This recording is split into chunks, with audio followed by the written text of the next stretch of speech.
Les résumés consistent à discerner les dangers que Satan cache dans les stratégies de Théraphin.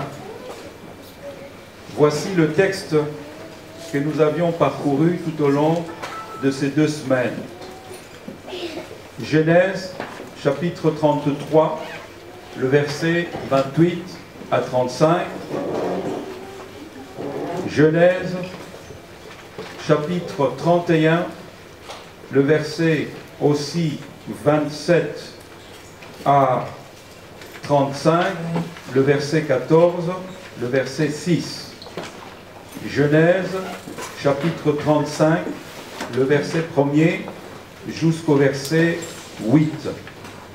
Nous avions lu aussi Genèse, chapitre 3, le verset 1 jusqu'au verset 6 et le verset 14, aussi le verset 24 du chapitre 3. Nous avions lu également Genèse chapitre 28, le verset 17 jusqu'au verset 20. Nous avions parcouru l'évangile de Luc, ça c'était mercredi passé, le chapitre 10, le verset 1er. Nous nous sommes arrêtés au verset 24. Nous avions vu Proverbe, chapitre 28, le verset 24, qui dit que celui qui vole sa mère et son père, qui dit que ce n'est pas un péché, est un ami du destructeur. Nous avions également vu l'épître de Paul aux Éphésiens. C'est presque tous les chapitres, mais nous n'avions pas eu le temps de terminer ce chapitre-là.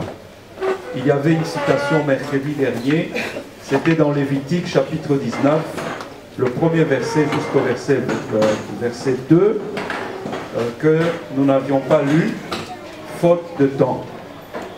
Qu'est-ce que donc ces versets nous dit? Ce verset en série nous montre que Satan a sa maison. La Bible nous dit que pour la première fois, Laban va citer une parole que Satan a citée dans Genèse chapitre 3, que je vais lire. Cette citation se trouve au verset 28 du chapitre 31. C'est un insensé que tu as agi, ma main est assez forte pour vous faire du mal, mais les dieux de votre Père, il ne dit pas le Dieu, l'Éternel qui est mon Dieu, il dit les dieux de votre Père m'a dit hier, garde-toi de parler à Jacob ni en bien ni en mal. Maintenant que tu es parti parce que tu languissais après la maison de ton Père, pourquoi as-tu dérobé mes dieux? Et la Bible nous dit que Jacob répondit et dit à Laban, j'avais de la crainte à la pensée que tu m'enlèverais peut-être tes filles, mais périsse, c'est lui qui dit ça, celui auprès duquel tu trouveras tes dieux en présence de nos frères. Examine, c'est qui t'appartient chez moi et prends-le. Jacob ne savait pas que Rachel les avait dérobés. Vous soulignez cela. Laban entra dans la tente de Jacob, et dans la tente de Léa, dans la tente des 2 servantes, et il ne trouva rien. Il sortit de la tente de Léa et entra dans la tente de Rachel. Rachel avait pris les séraphins, ou les dieux de son père, les avait mis sous les bas du chameau et s'était assis dessus. Laban fouilla dans la tente et ne trouva rien. Et alors Rachel dit à son père que mon Seigneur ne se fâche point si je ne puis me lever devant toi, car j'ai ce qui est d'ordinaire aux femmes. Vous soulignez, il chercha et ne trouva point les téraphins. Donc, c'est chapitre ici, cette partie, elle est vraiment très capitale pour ceux qui ont les yeux ouverts, les oreilles aussi ouvertes et qui ont un cœur humble pour demander au Seigneur la révélation. La révélation, elle est progressive, tandis que le principe ou le fondement ou la fondation, elle doit être stable. Comme cette maison, vous voyez, il y a une fondation. Et après, on a construit sur la fondation. Et donc, la révélation veut dire que Dieu veut nous montrer des choses pour que nous soyons de ceux qui auraient pris la bonne décision de suivre le bien, de suivre Jésus, de suivre ce qui est éternel. Deuxièmement, la révélation vient pour nous prévenir que si nous sommes sages, nous allons transmettre, on transmet toujours deux choses. Nous allons transmettre à nos enfants, à nos petits-enfants, à nos arrière-petits-enfants, soit nous leur transmettons le mal ou nous leur transmettons le bien. Mais dans la pensée de Dieu, jamais, nous dit la Bible, que Dieu a des projets de mal, de destruction. Non, la Bible nous dit que Dieu n'a que des projets de paix, des projets de bonheur pour ses enfants. Mais vous allez constater que Genèse chapitre 3, là, c'est Dieu qui avait un projet de bonheur, un projet de bien pour Adam et Ève. Ce projet de bonheur, ce projet de paix, ce projet de gloire a été saboté. Et depuis lors, Adam nous a entraînés tous du côté du mal. La Bible nous dit dans Romains, nous avons tous été privés de la gloire de Dieu. Nul n'a été trouvé juste. D'où est-ce que ça vient?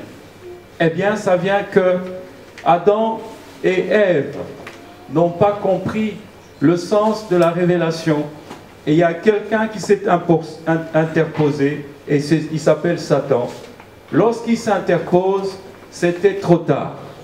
Le bien qui doit triompher du mal a été pris à court par le mal. Et vous voyez, la chair est transmise, la mort est transmise, le péché est transmis et la vie éternelle est bloquée. Troisième chose par laquelle Dieu envoie la révélation, c'est que nous réalisons qu'il n'y a qu'un seul créateur, il n'y a qu'un seul maître dans l'univers. Il peut y avoir deux. Et lorsque il commence à y avoir deux personnes dans un même domaine qui essayent de se prononcer comme étant des maîtres, il faut savoir il n'y a qu'un qui soit vrai et l'autre est un menteur. La Bible nous dit ceci dans le chapitre 3 de la Genèse. C'est que Dieu a montré ici par la bouche de Laban et ses filles, ce Genèse chapitre 3. Il nous est dit, le serpent était le plus rusé de tous les animaux des champs que l'Éternel Dieu avait fait. Il dit à la femme, Dieu a-t-il réellement dit, vous ne mangerez pas de tous les arbres du jardin? La femme répondit au serpent et lui dit, mais nous mangeons du fruit des arbres, du jardin. Mais quant au fruit de l'arbre qui est au milieu du jardin, Dieu a dit, vous n'en mangerez point et vous n'y toucherez point, de peur que vous ne mouriez.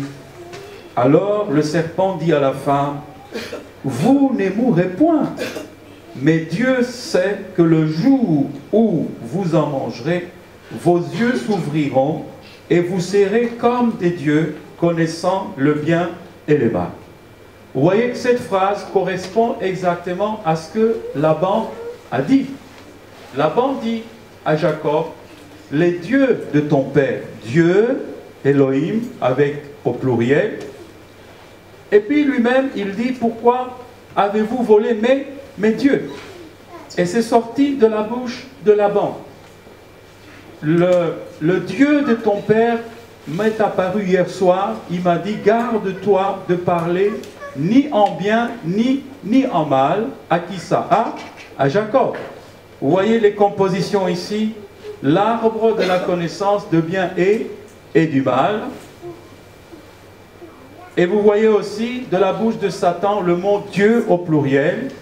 Et aussi quel mot? Le mot Dieu au singulier et Dieu au pluriel. Vous serez comme des dieux.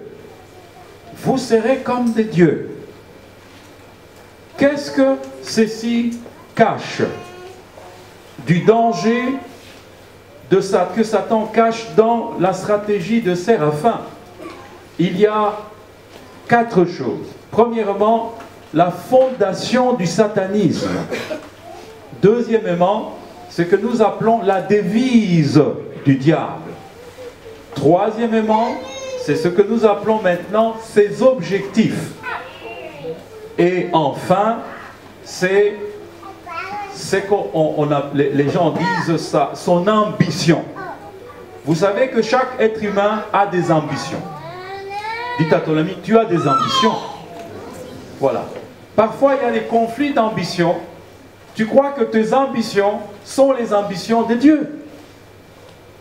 Et parfois, ça se lie.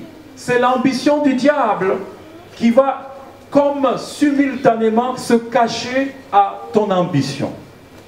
Voilà maintenant ici son ambition qui se manifeste. Se cache dans son cœur. Voyons donc la fondation. Jésus dit ceci dans Matthieu chapitre 12. Matthieu quel chapitre? 12.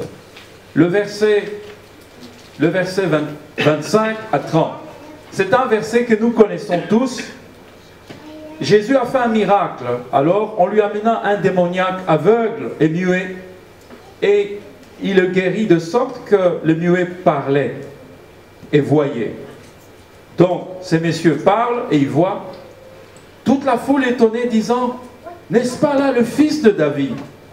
Les pharisiens ayant entendu cela dirent, cet homme ne chasse les démons que par, qui s'appelle Belzébuth.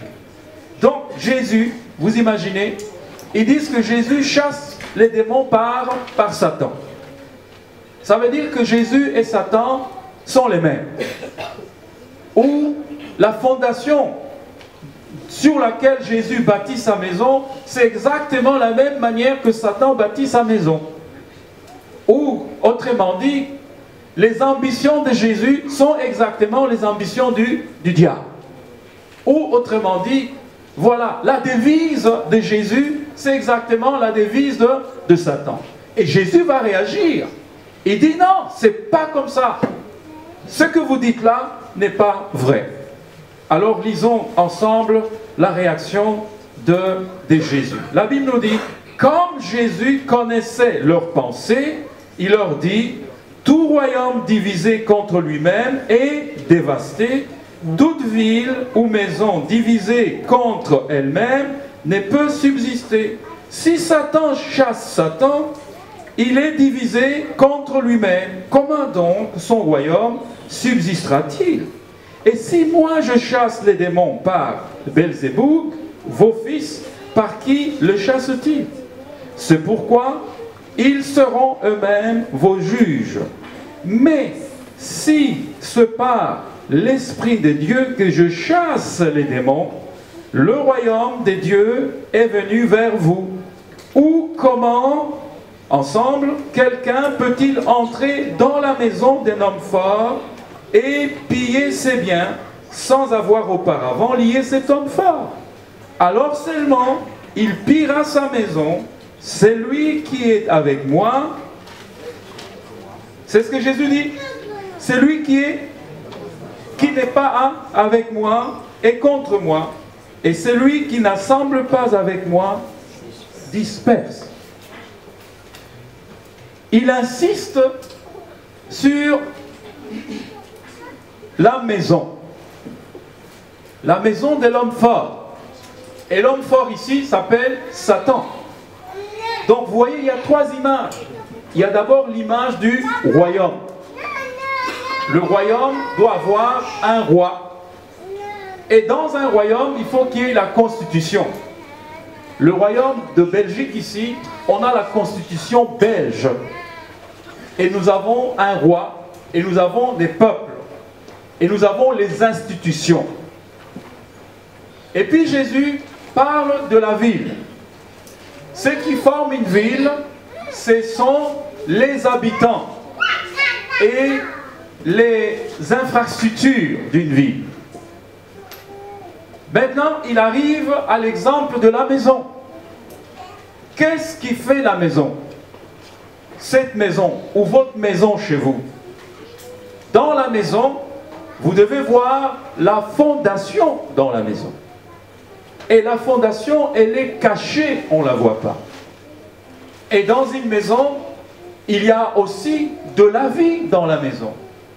Donc nous parlons de la maison visible ici, comme l'église, et puis nous parlons de la vie. Qui sont ceux qui apportent la vie dans la maison? Ce sont les êtres humains qui vivent dans la maison. Une maison sans vie, c'est une maison morte. C'est-à-dire, le père est mort, la mère est morte, les enfants sont morts, il n'y a rien, il n'y a pas de vie.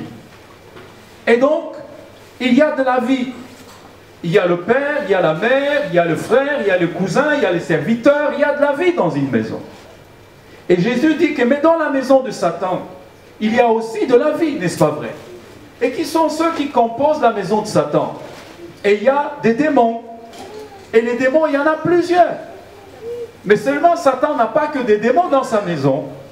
Satan veut aussi que des hommes et des femmes, certains, fassent partie de sa maison. Et lorsque ces gens-là font partie de la maison de Satan, sur quoi ils tiennent? Qu'est-ce qui les soutient? Qu'est-ce qui se cache? Quel est le principe qui fait que les démons croient fermement que vraiment Satan est le roi? Qu'est-ce qui fait qu'aujourd'hui, dans certains pays, et même ici, il y a des gens qui croient fermement que Dieu n'existe pas. Et le satanisme, c'est dans les écoles. On veut bannir de nos institutions, on veut bannir de nos maisons, on veut bannir de nos cœurs le fait qu'il n'y a qu'un seul Père de lumière, Dieu vivant, de qui, par qui, pour qui sont toutes choses. Et sans lui, il n'y aura rien qui soit vivant. Amen. C'est ça le fondement du satanisme. Le fondement du satanisme, c'est le grand mensonge.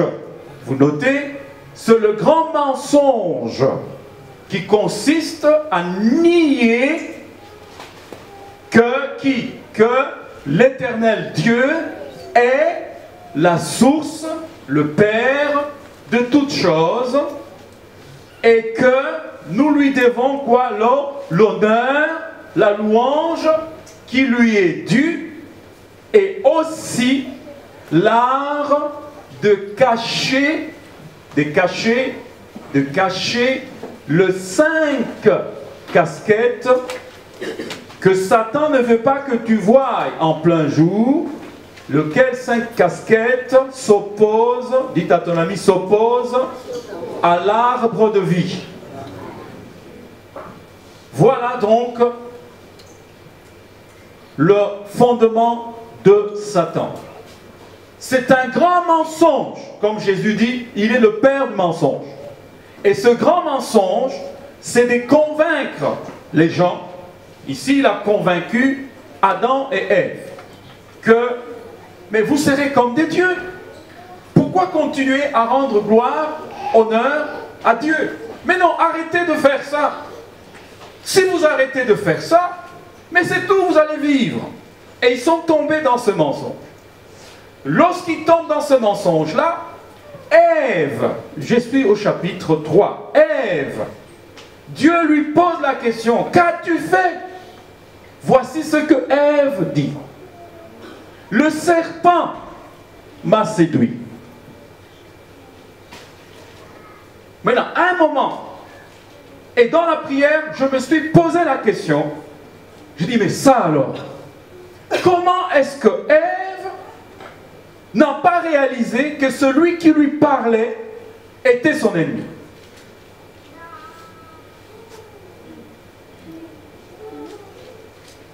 Comment ça? Et le Saint-Esprit me dit, mais c'est simple. Satan a l'art de cacher justement ces 5 casquettes. Parce que s'il serait venu à Ève et lui parlant comme il parle, il a une bouche qui sent mauvais, je crois que Ève se serait rendu compte, c'est pas moi qui l'ai dit, c'est Apocalypse, qui le dit, il ouvra la bouche et de sa bouche sortent les démons. Parce que les démons ne sentent pas bien. Donc quand il ouvrit sa bouche comme le dragon, il aurait parlé avec du feu qui aurait fait trembler Ève dans son esprit. Non, Dieu ne nous parle pas comme ça. Mais quel est son personnage? Parce que quand Dieu parle, amen, quand Dieu leur parlait dans leur esprit, oh Dieu est bon, amen. La Bible nous dit, il devait manger tous les jours l'arbre de la vie. Ça dit, quand tu manges l'arbre de la vie, la puissance de Dieu se propage dans ton esprit. Amen. La gloire de Dieu se propage. La joie de Dieu se propage. Ils sont vêtus dans leur esprit de la reconnaissance. Amen. Quand ils touchent l'arbre de vie, il n'y a pas de soupçon. Leurs yeux petits de vie, leur cœur est envahi par la vie divine. Amen. Quand ils mangent l'arbre de vie, l'amour de Dieu coule, la grâce de Dieu coule. C'est ce qu'on dit, dites à ton ami, la vie.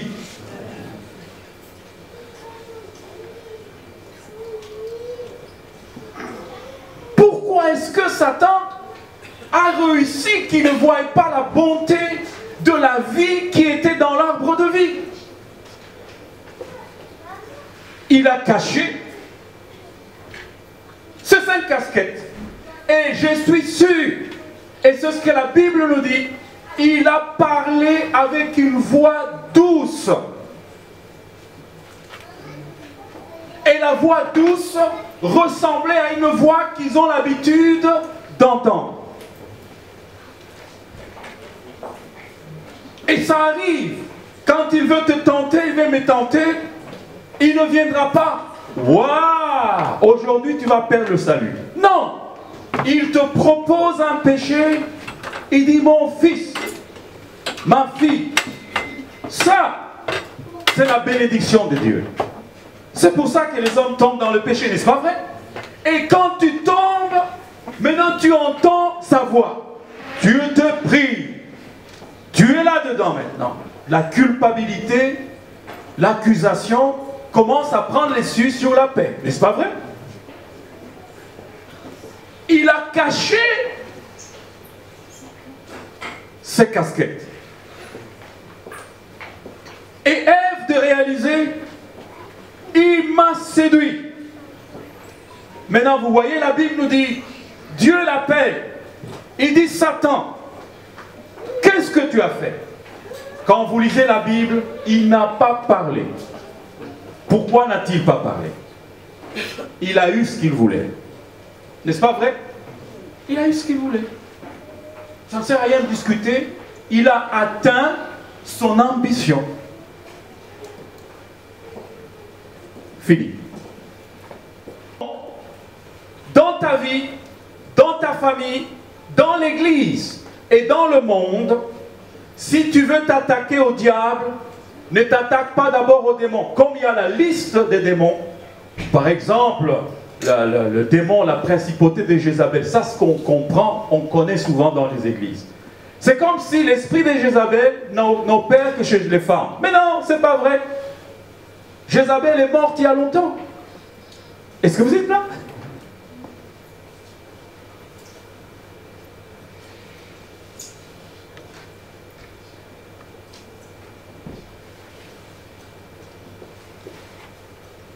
Les esprits ceci, les esprits cela. Si tu veux s'attaquer à lui, dis à ton ami que Dieu te donne la puissance pour s'attaquer à son fondement, sa fondation. Alléluia. Et vous voyez, sa fondation, elle est claire. C'est le grand mensonge qui consiste à te persuader et à me persuader que Dieu n'est pas la source de toutes choses et l'art de cacher ces 5 casquettes qui font quoi?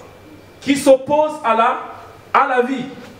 Parce que si tu voyais qui est derrière chaque casquette, tu comprendrais que non, je veux me préserver et je vais me protéger. Regardez, la Bible nous dit, Jésus dit, si moi je chasse Satan par qui parle le Saint-Esprit. Dites à ton ami, le Saint-Esprit, c'est l'esprit de vie, n'est-ce pas? Le Saint-Esprit, c'est l'esprit de vie. Et le Saint-Esprit n'opérera jamais, vous devez le savoir, le Saint-Esprit ne peut jamais opérer là où les gens sont dans le fondement de qui? De Satan. Vous devez le savoir, il faut le noter. Le Saint-Esprit n'opérera jamais là où il y a le fondement de Satan. Et Jésus l'a dit. Quiconque est contre moi, qu'est-ce qu'il fait? Il disperse.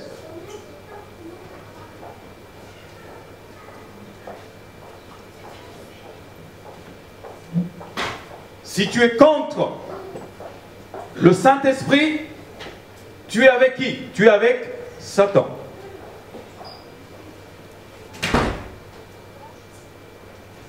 Vous ne pouvez pas, et nous ne pouvons pas être en même temps dans le fondement de Christ, en même temps dans le fondement du diable. C'est l'un ou c'est l'autre. Est-ce que vous êtes là? Ça, c'est la première chose. Deuxièmement, Rachel et Jacob, tous les deux ont démontré ce qu'on appelle la devise de Satan. Et la devise de Satan, c'est Jésus qui l'a exposé. C'est toujours Jésus qui expose. Pourquoi? Parce que Jésus connaît Satan, il y a belle lurette.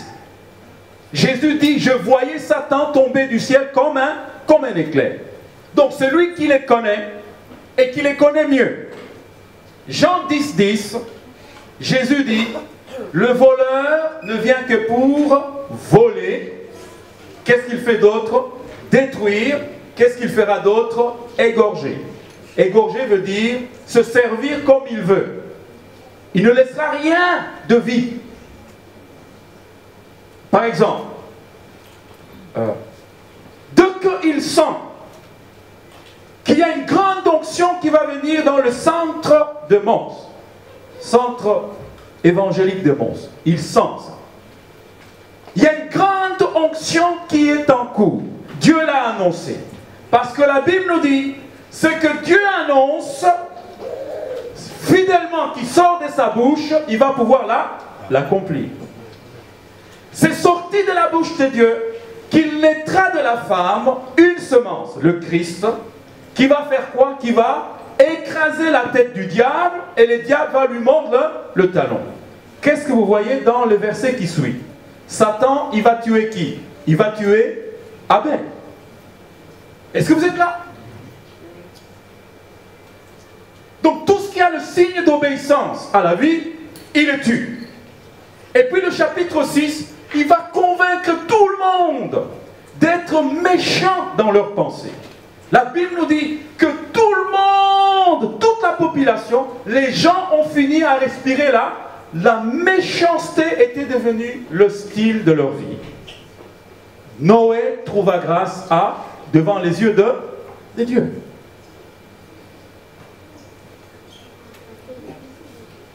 Est-ce que vous êtes là? Dès qu'il va sentir que tu commences à prendre la décision d'obéir à la parole de Christ, il veut venir, est-ce que vous êtes là? Il veut venir. Il va amener des situations. Il peut manipuler des frères et des sœurs. Il peut manipuler qui il veut pour faire tout que l'onction de Dieu, amen, que l'onction de Dieu ne te parvienne. Que la vie de Dieu ne te parvienne. Mais je suis là au nom du Seigneur Jésus pour vous annoncer, Dieu est fidèle. La puissance de Dieu est opérationnelle. Les fondements, la fondation du satanisme sera détruite dans ta vie, sera détruite dans ta famille, sera détruite dans les églises, sera détruite dans le monde, parce que Jésus vient. Amen. Amen.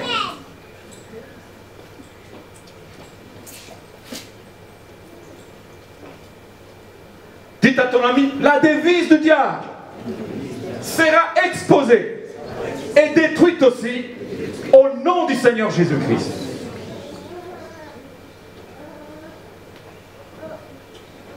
Jacob et sa femme chérie, celle qu'il aimait, qui s'appelle Rachel, tous deux se rencontrent dans une devise du diable, c'est de voler. La Bible nous dit que Rachel, elle a volé qui? Elle a volé les dieux de son père. Il y a des gens qui rigolent avec le vol.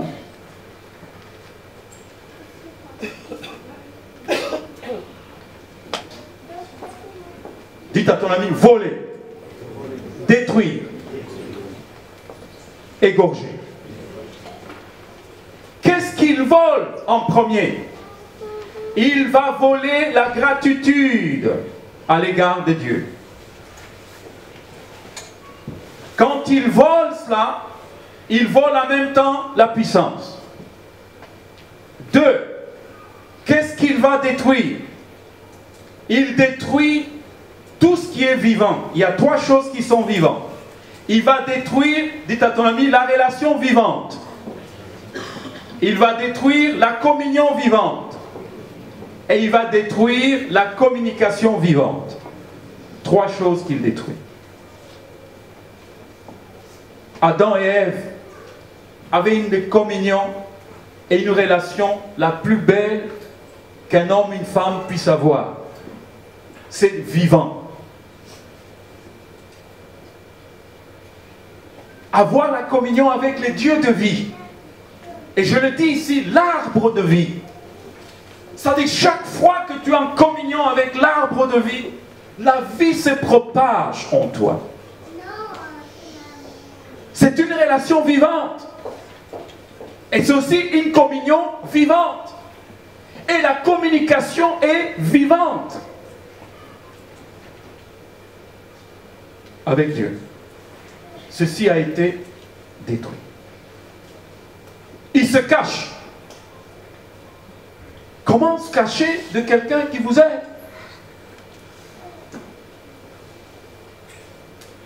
Et je donne ces exemples basiques. Quand tu vois dans ta maison, ou dans ta propre vie, ou dans les églises où nous allons, quand tu vois que les relations deviennent des relations qui sont intéressées, de relations qui sont des relations tronquées, des relations mécaniques ou des relations mortes, il faut se lever et invoquer la puissance de Dieu pour casser, dites à ton ami, la devise du diable. Est-ce que vous êtes là?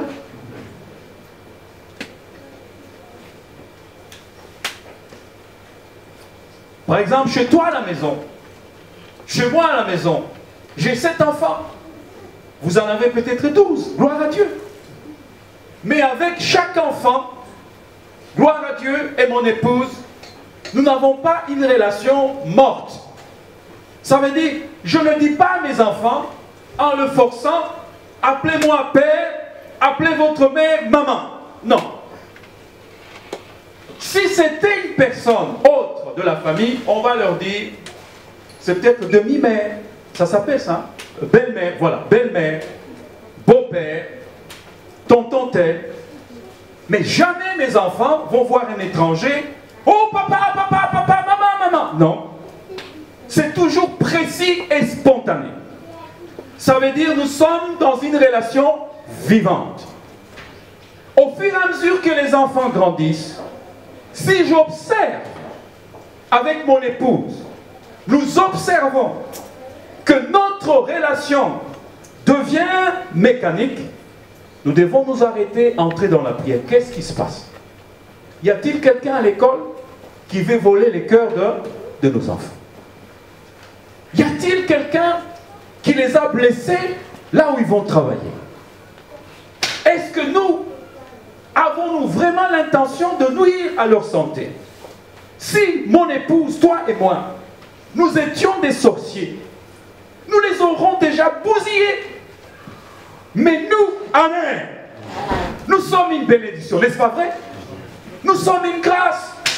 Nous n'avons aucune intention que de le voir s'épanouir. Dans nos cœurs, amen, nous travaillons dur pour eux. Nous faisons des sacrifices pour qu'ils aient une bonne école. Et qu'est-ce qui se passe? Ça, c'est la même chose dans les églises. C'est la même chose dans le monde. C'est la même chose dans ma propre vie. Amen. Si je vois, mais je ne loue pas Dieu spontanément. Est-ce que vous êtes là? Donc je me lève le matin, ou je ne me sens pas bien en mon esprit. Il n'y a pas une gratitude spontanée. Est-ce que vous me suivez? Je me lève le matin, vite je prends mes cahiers, je cours, je vais au cours et je rentre. Oh, la journée est finie. À un moment donné, à table, moi qui, je me levais le matin, je dis gloire à Dieu, c'est la journée que l'Éternel a faite, qu'elle soit pour nous un sujet de joie. Une gratitude simple. Et puis je regarde, maintenant, ça ne vient pas. La Bible, pour lire, il faut faire du forcing. Mais quand on est à l'église, là je sens qu'il y a un coup de pouce. Mais quand je suis à la maison seul, ça ne va pas. Dites à ton ami, le diable est dedans. Il ne faut pas blâmer les circonstances, c'est lui. C'est lui.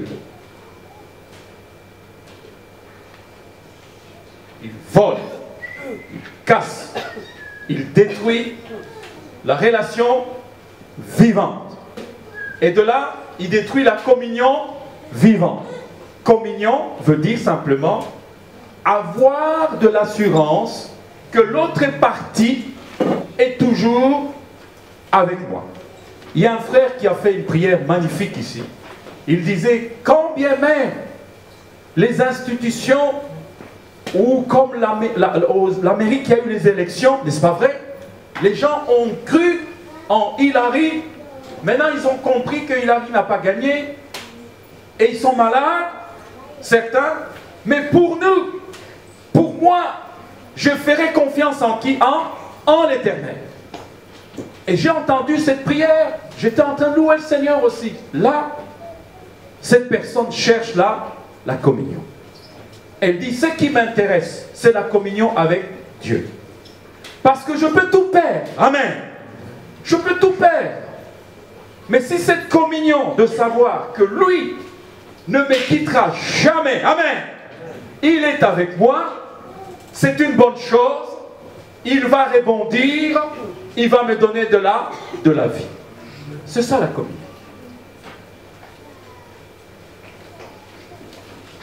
Regardez, plus de communion entre Adam et Dieu. Plus de communion. Commence à se cacher.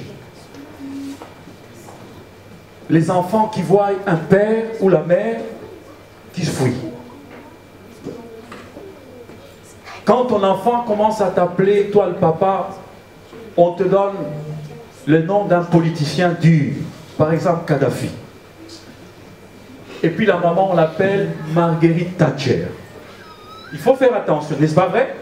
Ça veut dire qu'il vous voit dans un niveau vraiment sombre. Ou quand toi tu arrives, il dit le chat arrive. et les souris se cachent. Là, il faut s'attaquer à quoi? Au diable. Est-ce que vous êtes là? Où les vieux arrivent.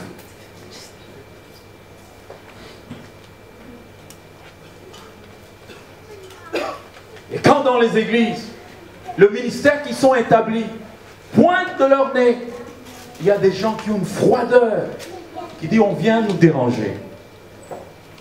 On vient prendre notre bonheur. On vient nous secouer. Dites à ton ami, on renonce à ça au nom de Jésus. Ensemble, on renonce.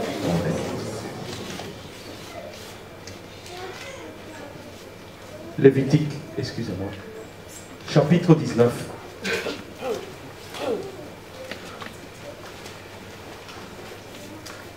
Le verset 1 jusqu'au verset 4. Et Éphésiens, quel chapitre? Chapitre 6, verset 1 à 2. Lévitique, nous l'avions cité mercredi. L'Éternel parla à Moïse et dit: parle à toute l'assemblée des enfants d'Israël et tu leur diras: soyez saints, car je suis saint, moi l'Éternel, votre Dieu. Amen.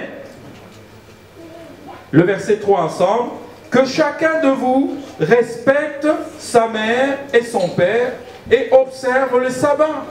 Et je suis l'Éternel, votre Dieu. Au fait, les 10 commandements, c'est ça. Vous avez 2 fondements. Mais je ne veux pas vous dire clairement, à vous d'avoir la révélation. Le fondement du diable commence par mépriser le père ou la mère, ou celui ou ceux par qui vous avez reçu l'opportunité d'entrer en vie. Est-ce que vous êtes là? C'est ça. Il dit, moi je suis ça. Moi je vous ai donné la vie. Mais sur la terre, je mis un principe. La vie biologique que tu as reçue, mais il faut qu'il y ait un père et une mère, n'est-ce pas vrai? Et quand tu as reçu cette vie-là, à travers le père et la mère, pour éviter que tu tombes, dites à ton ami, celui-là, là, le rebelle, qui méprise Dieu, ensemble, qui méprise Dieu, qui ne veut pas donner l'honneur à Dieu, je t'encourage, n'entre pas là-dedans, respecte, dites à ton ami, respecte, honore, célèbre, sois content de ton père et ta mère. Regardez le verset 11.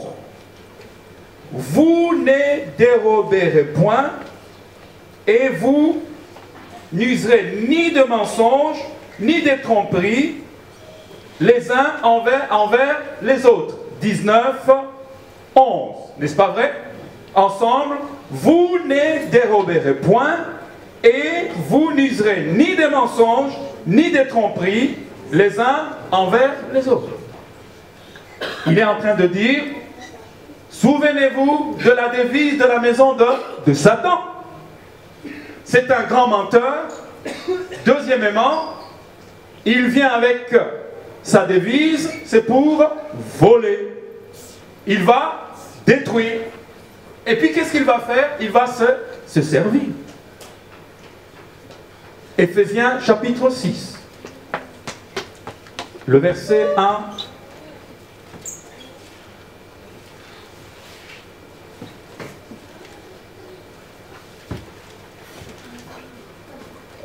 Le verset 1 à 2.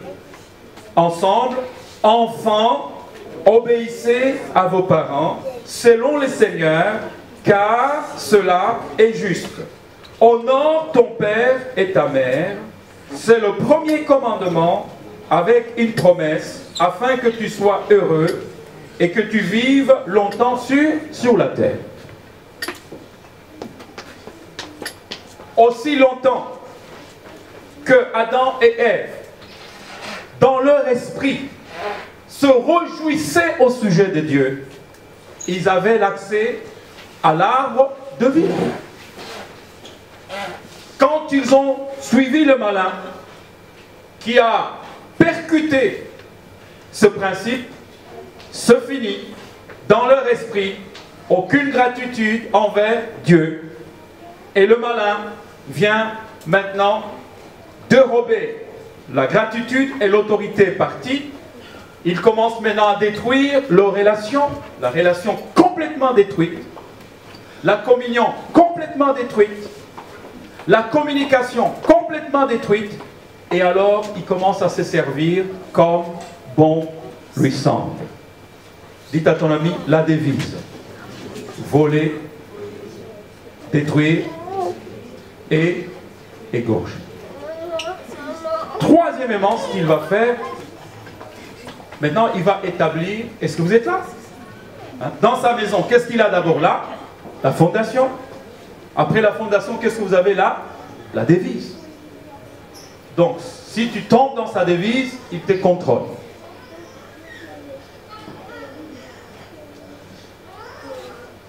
Ou si en moi-même ou dans le monde, nous ne reconnaissons pas la louange à Dieu ou les honneurs à qui cela sont dus, nous tombons dans ces fondations. Et il va commencer maintenant à se réjouir. Donc 3, il va poursuivre ce que nous avons dit, c'est ses objectifs. Il a toujours des objectifs. Il y en a 7 et je m'en vais donner 2 de ces objectifs. Après, nous allons voir ses ambitions. Mais avant cela, regardez le mot menstruation, cycle. Pourquoi est-ce que, excusez que les gens ne se sentent pas froissés, parce que c'est pour la toute première fois dans la Bible qu'une femme parle à son père, devant son père, de cette affaire qui est discrète, qui est quelque chose de privé, en utilisant le mensonge pour cacher son vol. Alors ces mots-là, menstruation, qui est dit cité par Rachel, c'est un mot qui est dans Genèse chapitre 3, le verset 22 à 24. C'est les mots d'Érec. Donc les mots d'Érec signifient 3 points. Premièrement, le sort de la vie s'arrête sur le chemin de la vie.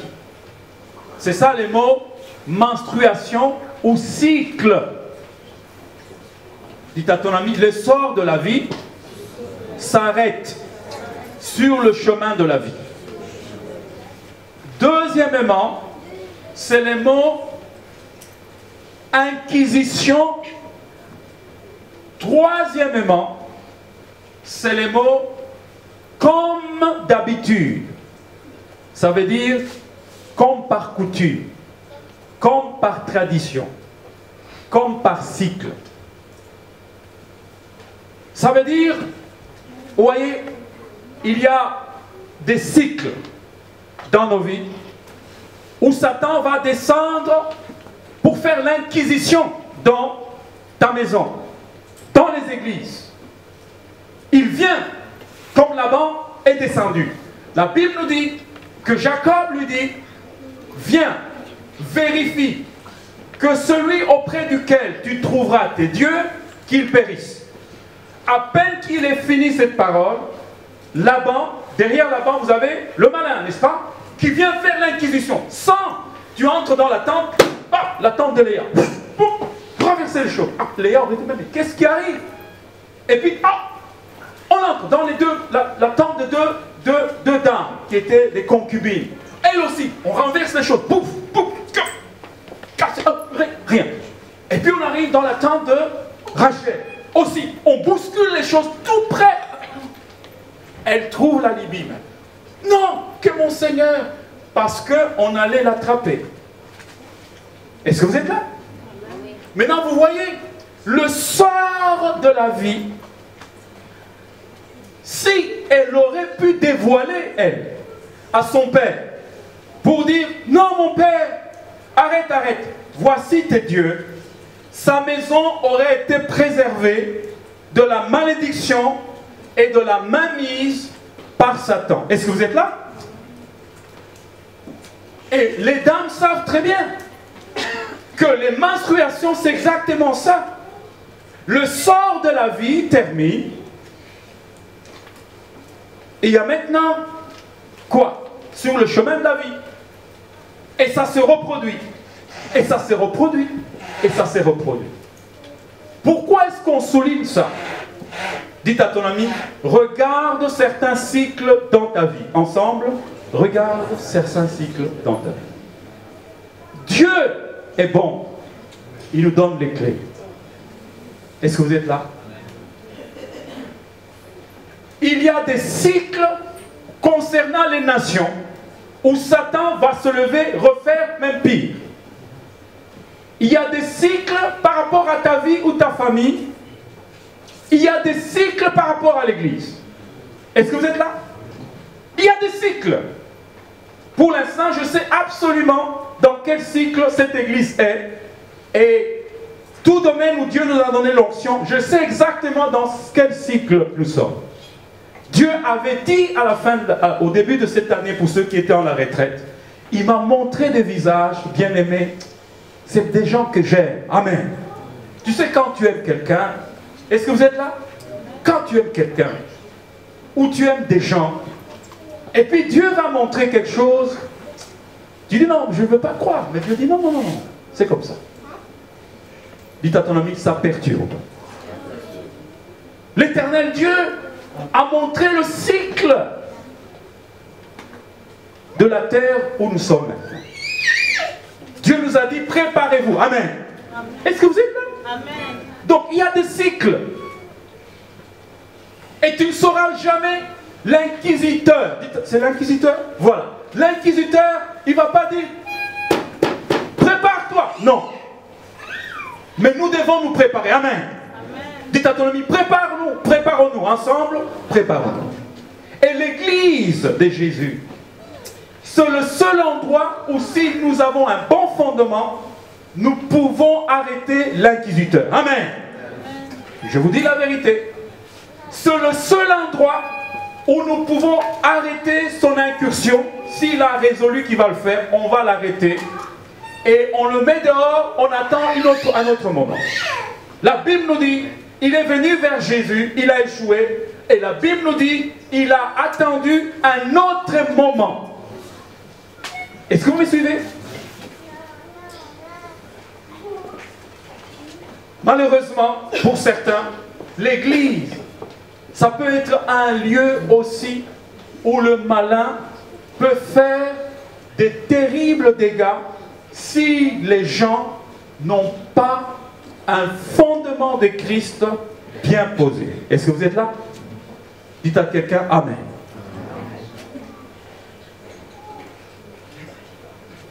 Dites à ton ami, nous avons la puissance pour arrêter le diable. Si le fondement, ensemble, si le fondement de Christ est bien posé, ensemble et... Mais si le fondement de Christ n'est pas bien posé dans la majorité de cœurs de membres de l'Église, et que l'inquisiteur vient, il peut faire des dégâts terribles pour une petite affaire. Est-ce que vous êtes là? Une petite affaire. Dites à ton ami, une petite affaire. Une petite affaire. Il détruit tout. Ensemble, il détruit tout.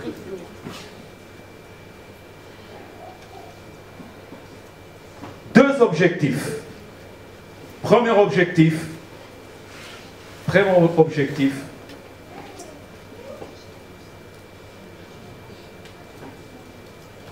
Il veut perpétuer son image en utilisant la langue.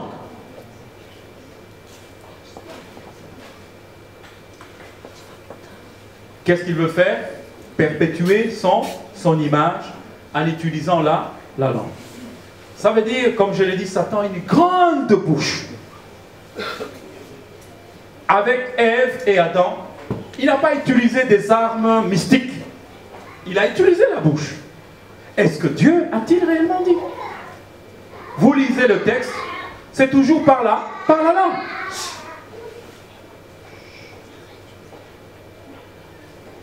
Il vient tenter Jésus et il ouvre la bouche. Si tu es le Fils de Dieu, ordonne à ces pierres qu'elles se transforment en pain. Et si tu as fait ceci, et si tu fais cela, et il parle en douceur, jette-toi d'en haut, et il donnera les ordres aux anges, et ils viendront te préserver. Qu'est-ce qu'il utilise là? La bouche.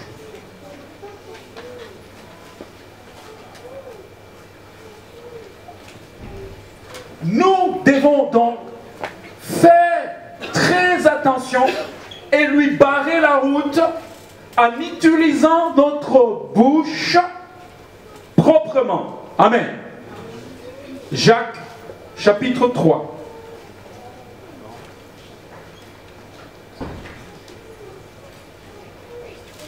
Premier verset jusqu'au verset 6. Et je donnerai le dernier texte.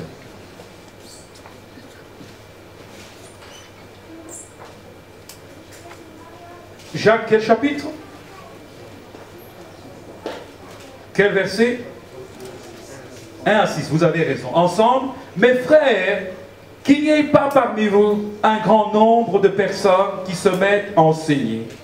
Car vous savez que tous nous serons jugés plus sévèrement. Et nous bronchons tous de plusieurs manières. Comment bronchons-nous tous de plusieurs manières? Par la bouche. Et il dit, si quelqu'un, ensemble, si quelqu'un ne bronche point en parole, c'est un homme parfait, capable de tenir tout son corps en bride. Si nous mettons le mort dans la bouche des chevaux pour qu'ils nous obéissent, nous dirigeons aussi leur corps aussi tout entier. Voici même le navire, qui sont si grands et que pousse le vent impétueux, sont dirigés par un très petit gouvernail, c'est la langue, au gré de pilote. De même, la langue, est un petit membre. 2, il se vante de grandes choses. 3, voici comme un petit feu peut embraser tout. Qu'est-ce qui embrase nos vies? Un petit feu. Ça, c'est la langue, n'est-ce pas? Continuons. Peut embraser toute une forêt. C'est quoi? C'est un feu qui vient d'où?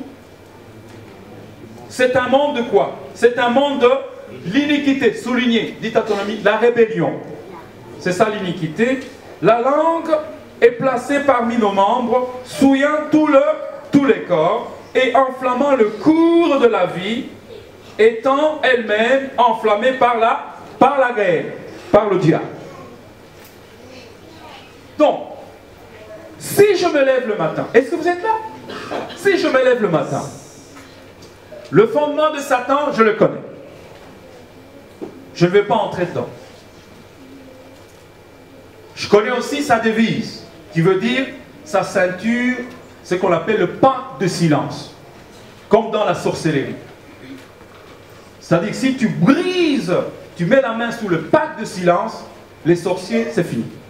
Souvent, les sorciers ne vous diront jamais. Ils préfèrent mourir et ne pas dire son secret. C'est ça, voler, détruire et égorger. Maintenant, si j'entends le matin, je me lève le matin et je sens une pression. Si tu commences, je ne me sens pas bien. Oh, quelle journée. Oh, je pense qu'il y a des gens qui m'en veulent. Oh, ceci, c'est fini. Est-ce que vous êtes là? Voilà. Tu vas broncher. Ou toi-même, tu te mets dans la gueule du lion. Voilà. Excusez-moi l'expression. Tu te mets dans la gueule du dragon. Il va tout détruire. Notre langue doit être utilisée pour accomplir 3 choses. Premièrement, la prière. Du temps là, la prière. Parce que dans la prière, il est très difficile, à moins que, je ne sais pas, tu pries ivre. Quand tu pries, Jésus a dit, quand vous priez, vous dites, notre Père qui est dans le ciel. Il ne dit jamais le diable. Vous voyez que c'est déjà à tout Seigneur, tout honneur. Notre Père qui est dans le ciel. Que ton nom soit sanctifié. Tout va vers le Père. Si tu as de la haine envers quelqu'un, va dans la prière, n'est-ce pas vrai? Prie. Dis au Seigneur, dans mon cœur, j'ai de la haine envers telle personne. Tu l'adresses à qui? Tu l'adresses à Dieu. Tu es sauvé. Mais si tu as de la haine dans ton cœur et que tu ne pries pas, tu laisses cette haine, à un moment ou un autre, la haine détruit d'abord les personnes qui l'abritent. Est-ce que vous êtes là? Je vous dis la vérité, l'amertume te détruira toi-même. Dans le cœur, ce n'est pas toi qui vas bien dormir. Le manque de pardon, ça va te détruire d'abord toi-même. Donc le malin va te détruire toi-même. Il est là pour détruire. Est-ce que vous êtes là? Il va se servir. Mais va dans la présence de Dieu. Confesse. Amen. Tu dis, Père, je confesse mon amertume. Là, tu es protégé. Seigneur, je confesse mon péché. Là, tu es protégé. Là, tu fais une bonne chose. Amen. Tu t'adresses à Dieu. Mais avoir de la haine, aller le répandre à une autre personne aussi, tu réveilles encore de la haine. Chez l'autre, tu communiques de la haine. Avoir de la jalousie dans son cœur et dire à Dieu, viens me sauver, j'ai un cœur rempli de jalousie, c'est une bonne chose. Amen. Donc la prière. Deuxièmement, la langue nous a été donnée pour remercier le Seigneur. Est-ce que vous êtes là? Pour dire thank you. Simplement. Merci. Et si ce n'est pas le Seigneur, dis-le au moins aux autres. La Bible nous dit, par la même bouche nous bénissons et par la même bouche nous maudissons. Et Jésus dit, même vos ennemis, il faut faire quoi? Il faut le bénir. Mais c'est si simple, ça paraît si simple.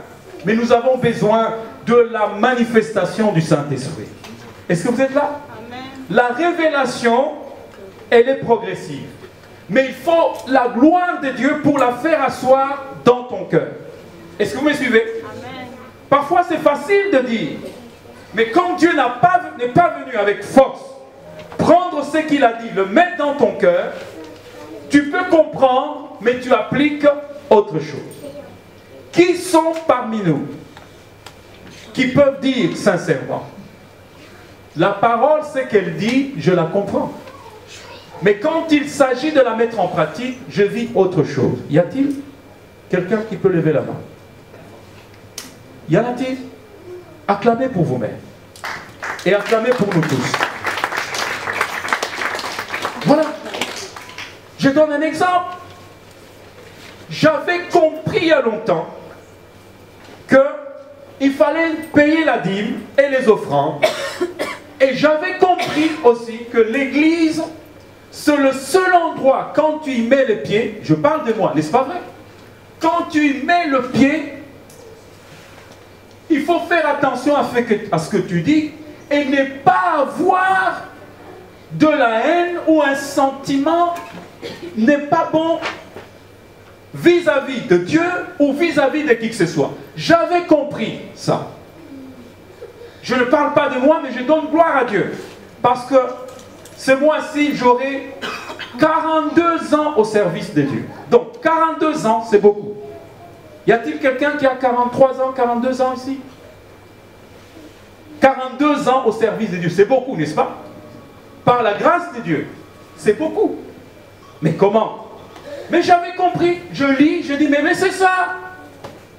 Mais c'est bien ça, je veux le faire. Et puis les choses se passent quand tu comprends, maintenant c'est comme il y a une provocation pour mettre en pratique. Qu'est-ce qui s'était passé? Et j'avais de l'argent Et quand je comprends, c'est alors que j'ai de l'argent. Et l'argent que j'avais eu, c'est exact le montant qu'il fallait pour payer l'une ou l'autre chose. Est-ce que vous êtes là? Ça, c'est mon expérience. Après, je dis, mais enfin, j'ai compris. Maintenant, mon ami, prélever la dîme. Je ne l'ai pas fait. Pourquoi? Parce que mon cœur parlait. Non, tu dois d'abord payer quoi? Paye ceci, paye cela, paye ceci. Paye. Et donc, je n'ai pas mis la parole en pratique. Je l'ai compris, je n'ai pas mis en pratique. Et puis, les choses se sont empirées. J'ai dit, ça, c'est parce que, amen, je n'ai pas honoré la parole. Et j'ai dit, Dieu, donne-moi une chance. Je vais me racheter. Et Dieu m'a donné une chance. Je me suis racheté, vous pensez? Non. Comme par hasard, j'ai eu encore de l'argent, n'est-ce pas vrai? Oui, la révélation. J'ai eu de l'argent. Et je vais à l'église, et vous savez, c'est comme les besoins aussi se manifestent. Avec l'argent, je vais à l'église, et voilà, je suis sorti, je n'ai jamais mis la dîme dans le panier. Quelle guerre! Jusqu'au jour, dites à ton ami, Dieu est bon. Il m'a libéré. Aujourd'hui, moi je ne fonctionne pas pour la dîme et les offrandes. Dieu est témoin. Voilà. Il le sait. Ça ne sert à rien de témoigner ici. Il est témoin, n'est-ce pas vrai? Comment je vis avec ma femme et cet enfant. Tu penses qu'avec cet enfant, si tu as l'offrande de 1200 € et ta femme pour les enfants, on s'arrange, n'est pas aller travailler, et de céder ses droits, même le salaire et tout ça, de céder tout ça pour l'œuvre de Dieu et de vivre comme ça, c'est plus que la dîme, n'est-ce pas vrai? Est-ce que vous êtes là? C'est plus que la dîme. J'ai été libéré. Alléluia. J'ai été libéré. Et je me sens heureux. Amen. Je suis très heureux. Amen. Je suis très content. J'ai été libéré. Donc c'est pareil. La révélation peut venir. Tu peux comprendre que de notre bouche, il faut bénir. Amen. Au moment que tu as compris, c'est alors, je ne sais pas, qui le malin va utiliser la situation. Amen. La situation, quelqu'un a prié ici, donne-nous la force de patienter. Je ne sais pas, quelqu'un a fait cette prière, n'est-ce pas vrai? Donne-nous la force ou la grâce de supporter. Mais tu vas supporter quoi? Tu supportes les gens, tu supportes le diable, tu te supportes toi-même. C'est de qui qu'il faut supporter? Est-ce que le frère qui a prié, il a dit, donne-moi la force de supporter ma femme, ou mon mari, ou mes enfants? En priant, il sait de quoi il s'agit. Amen. De l'autre côté, il connaît la parole. La parole nous dit que l'amour supporte tout. N'est-ce pas vrai? L'amour est patient. Maintenant, entre l'amour qui supporte tout, et de vivre vraiment que je supporte et je suis content, il faut une visitation puissante du Saint-Esprit au nom de Jésus. Est-ce que vous avez compris? La langue. Bénir les ennemis. Il faut que ce soit des ennemis. Dites à ton ami, la visitation du Dieu vivant. Alors, quand tu vois ton ennemi, ce qui ressort, c'est la vie de Christ. L'ennemi qui a faim et il a soif. La Bible ne nous dit pas l'ami. L'ennemi qui a faim et qui a soif, donne-lui à manger. Et si tu arrives à faire ça, ce n'est plus la révélation, maintenant c'est la visitation de la grâce de Dieu. Amen.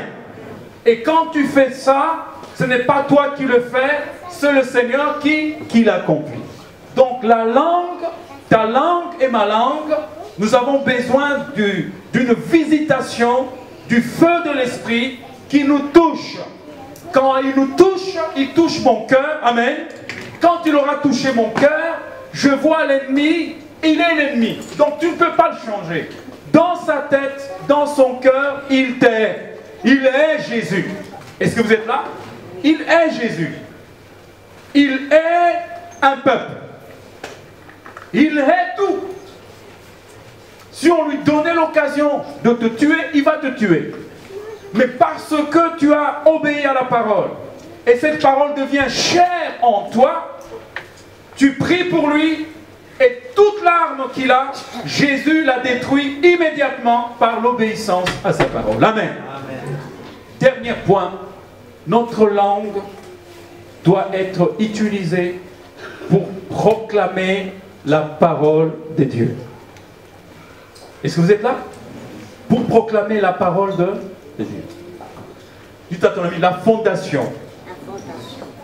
D'en haut, ensemble, d'en haut. Elle s'est stabilisée. Parlez de la parole. Dites à ton ami, parlez de la parole. À soi-même. C'est un signe, amen, c'est un signe de la grâce de Dieu. Ensemble de la grâce de Dieu. Quand tu es fauché, qu'est-ce que tu dis? Qu'est-ce qui sort de ta bouche? Est-ce que tu dis l'Éternel est bon, il est vivant, je le loue, il va pourvoir?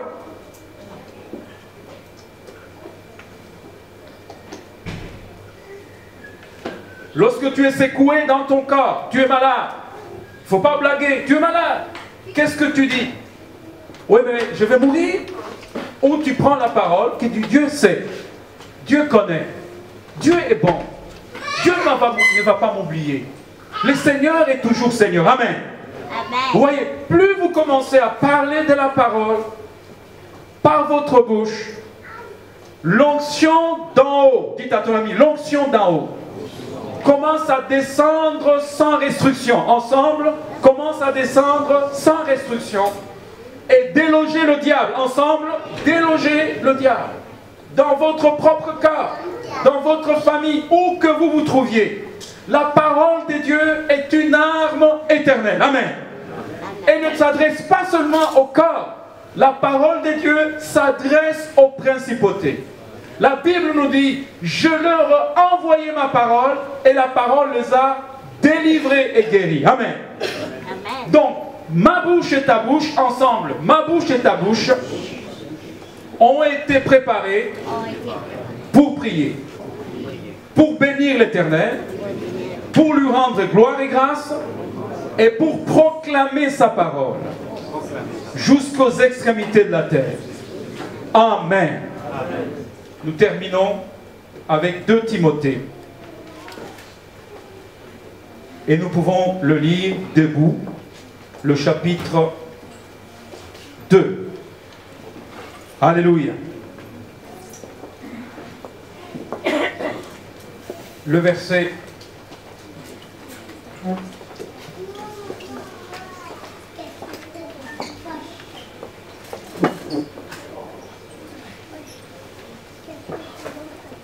le verset 19 à 21. Ensemble. Cependant, ou néanmoins, le solide fondement de Dieu reste debout avec ses paroles qui lui servent de sceau. Le Seigneur connaît ceux qui lui appartiennent. Et quiconque prononce le nom du Seigneur, qu'il s'éloigne de l'iniquité. Dans une maison, il n'y a pas seulement de vases d'or et d'argent, mais il y a aussi de bois et de terre. Les uns sont d'honneur et les autres sont à des usages vils. Si quelqu'un se conserve pur en s'abstenant de ces choses, il sera un vase d'honneur, sanctifié, utile à son maître, propre à toute bonne œuvre. Donc, dans une maison, comme l'église ou votre maison, il n'y a pas seulement de vases d'or et d'argent, mais il y a toutes sortes de vases. Et puis on nous dit que du moins au reste, le solide fondement des dieux reste debout. Donc la fondation du Dieu vivant restera à jamais indétrônable.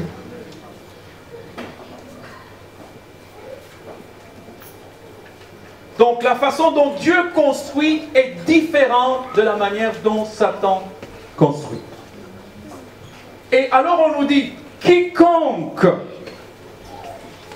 qui est dans le fondement des dieux, il doit s'éloigner de quoi? De l'iniquité.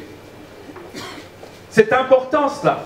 Le mot iniquité veut dire la rébellion de Satan. Je donne la référence, vous allez la méditer à la maison, parce qu'on a dit, on termine avec ce verset. La Bible nous dit qu'il a été créé, Ézéchiel 28, 14 à 15. Il dit, tu as été créé, tu étais parfait. Il s'agit du diable, sans problème. Les tambourins et le flûte étaient à ton service. C'est-à-dire, il faisait quoi? Il a été créé dans son esprit pour dire merci Jésus, merci Père. Jusqu'au jour où l'iniquité a été trouvée chez toi. Or, l'iniquité veut dire, à un moment ou à un autre, on ne sait pas ce qu'il a piqué, il a cessé de dire Dieu est bon. Et c'est comme ça qu'on l'a précipité. Et la Bible nous dit que quiconque oserait invoquer le nom du Seigneur Jésus, qu'il renonce à l'iniquité. Autrement dit, qu'il renonce à quel fondement? Le fondement du diable, de Satan, avec sa devise et avec ses objectifs. Maintenant, c'est ma bouche et ta bouche qui doit faire un vœu. Je dis, la maison de Dieu, c'est le seul endroit où Satan fait quoi? Satan est vaincu. Est-ce que vous êtes là? Amen. Donc, nous sommes dans la maison de Dieu. Et dans la maison de Dieu, on nous dit, fais gaffe à un vœu que tu prends. Parce que Dieu entend et Satan aussi tremble. Pourquoi? Parce que nous sommes dans un lieu redoutable. Amen. Il faut donc faire cette prière. Si tu veux la faire avec moi, tu lèveras la main. Parce que dans la maison de Dieu, il faut pouvoir être libre. Libre de choisir ce que tu veux. Le vœu, c'est je veux rester dans quel fondement? Le fondement de qui? Du Père. Par ta grâce, Seigneur Jésus.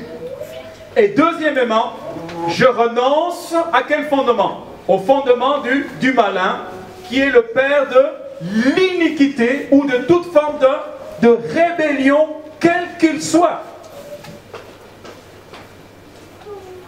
Au nom du Seigneur Jésus. Si quelqu'un est prêt à faire cette prière, on va faire ensemble. Mais si dans ton esprit, tu ne le sens pas, tu ne te réjouis pas, tu ne considères pas cette parole comme elle t'intéresse, de grâce, je t'en prie, ne prie pas avec nous. Parce qu'il faut un accord. Est-ce que vous êtes là? Si tu dis non, moi, j'ai déjà les solides fondements en Christ. Ok. Mais